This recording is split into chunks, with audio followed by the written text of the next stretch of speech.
नमस्कार जय जगन्नाथ मु विश्वजित स्वागत करुच्ची tech Biswajit official YouTube channel को आशा करुच्ची आपण माने बहुत भलरे थिबे। आज भिडियोटी आमे कहा पर बनाउछे ना ऑनलाइन माध्यम रे आपण माने निजर आधार कार्ड को किपरि भाबरे डाउनलोड करिवे एवं से को कंप्यूटर रे हो कि मोबाइल रे हो निजर सेव करिवे एहा पर मु एक संपूर्ण वीडियो प्रोवाइड करूची। आशा करुच्ची ए वीडियोटी को आपण माने संपूर्ण देखिबे एवं सिखिबा पई चेष्टा करिवे। सर्वप्रथम मु गूगल को ओपन करनेची। गूगल को ओपन करनला पर आपण को सर्च करिया पई पड़िबो UIDAI लेखि कि सर्च कला पर आपण को ए भलिया इंटरफेस देखाइ देबो दर्शक बंधु। तापर आपण माने प्रथम जो वेबसाइट आसीबो uida.gov.in ऑफिशियल साइट रे क्लिक करनबे। या पर आपण को ए भलिया एक इंटरफेस देखाइ देबो। या पर आपण माने केउठी क्लिक करिवे ना माई आधार ऊपर नै कि कर्सर टिकु रखिला पर आपण को एठी डाउनलोड आधार रो सिंबल टी देखाइ दउची। देखंतु गेट आधार सेक्शन ने डाउनलोड आधार ऑप्शन टी देखाइ दउची। या पर आमे माने क्लिक करनबा।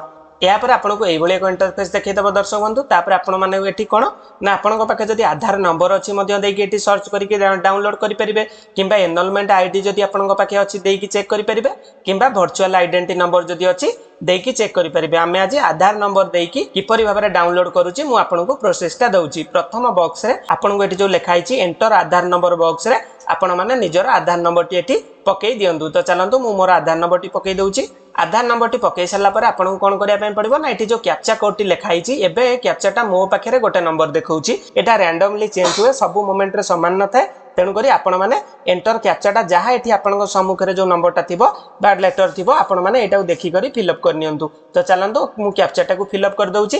कैप्चाटा को फिलअप कर सला परे आपण को एठी सेंड ओटीपी रो ऑप्शन दिया जायछि। ध्यान दियंतु आपण माने आधार कार्ड टी को डाउनलोड करबा को हेले आपणकर आधार कार्ड रे फोन नंबर टी लिंक थिबा आवश्यक अटे। जदि आपण को आधार कार्ड रे फोन नंबर टी लिंक नै तो आपण माने नियरेस्ट आधार केंद्र बा कॉमन सर्विस सेंटर को जाईकी आपणकर आधार रे फोन नंबर टी लिंक करबा बाध्यतामूलक जहाँ UIDAI डिपार्टमेंट तरफ घोषणा कर दिया जायछि। चलंतु मु एबे सेंड ओटीपी ऊपर क्लिक कर नउची। सेंड ओटीपी ऊपर आपण माने क्लिक कला पर एठी लिखि दउची OTP successfully dispatch your registered Aadhaar number.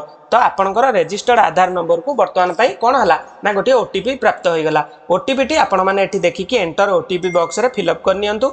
Fill up कर सला पर आपण को आ गोटे जिंस हम एठी कहि दउची मुख्य जिंस होची कोन ना एठी लिखा छि do you want to a marks Aadhaar. Marks Aadhaar कोन ना आपणकर लास्ट केवल 4टा नंबर देखा जिवो आउ सबुतिक हाइड हे जिवो। जदि आपनको एई भली आधार कार्ड डाउनलोड करिवार अछि तो आपण माने टिक बॉक्स रे जो बॉक्स रे टिक कर नियंतु अन्यथा एटा को छाडी दियंतु। तापरे वेरीफाई आउ डाउनलोड बटन ऊपर हम माने क्लिक करनबा। चलंतु मु वेरीफाई आउ डाउनलोड बटन ऊपर क्लिक करनउची। एहा पर हमर आधार कार्ड टी सक्सेसफुली भाबरे डाउनलोड हे गला। आधार कार्ड टी को आपनको ओपन करिया को हेले एठी गोटे पासवर्ड रो क्रिएट करिसेंती UIDAI डिपार्टमेंट जहा कि अलगा कोनोसी लोक आपनकर आधार कार्ड ता जदि पाई जाय से जेमिति ए पीडीएफ टा को ओपन न करि परिबो सेति पय एक सिक्योरिटी क्वेश्चन दिया जायछि। देखंतु मु एठी आपनको बुझेई दउछि। जदि एग्जांपल माने होछि उदाहरण जदि your name Anish Y Kumar your year of birth is 1989 तो आपनकर जदि नाटी होछि अनिश वाई कुमार एवं जन्म मसिया जदि होछि 1989 तो आपनकर पासवर्ड टी हबो कोन ना आपनकर नार प्रथम जो फर्स्ट नेम रो 4टा अक्षर कैपिटल ले देन आपनकर बर्थ ईयर माने जन्म मसिया। तो तेन करी एठी पासवर्ड टा कोन हला ना प्रथम 4टा अक्षर रहला ANIS कैपिटल ले एवं 1989। जदि आउ कोनोसी व्यक्ति रो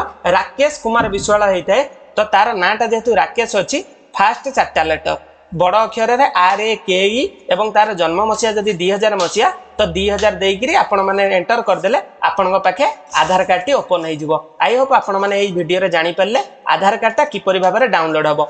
एवं जदि ए वीडियो टी आपनको भल लागिथाय तो हम चैनल को सब्सक्राइब करिकि बेल नोटिफिकेशन टी को ऑन कर दियंतु। फ्यूचर जदि एमती एजुकेशनल वीडियो मु छाडली ए चैनल ले आपनक पाखे रे सर्वप्रथम जाईकरी पहुंचबो। रहउची जय जगन्नाथ जय।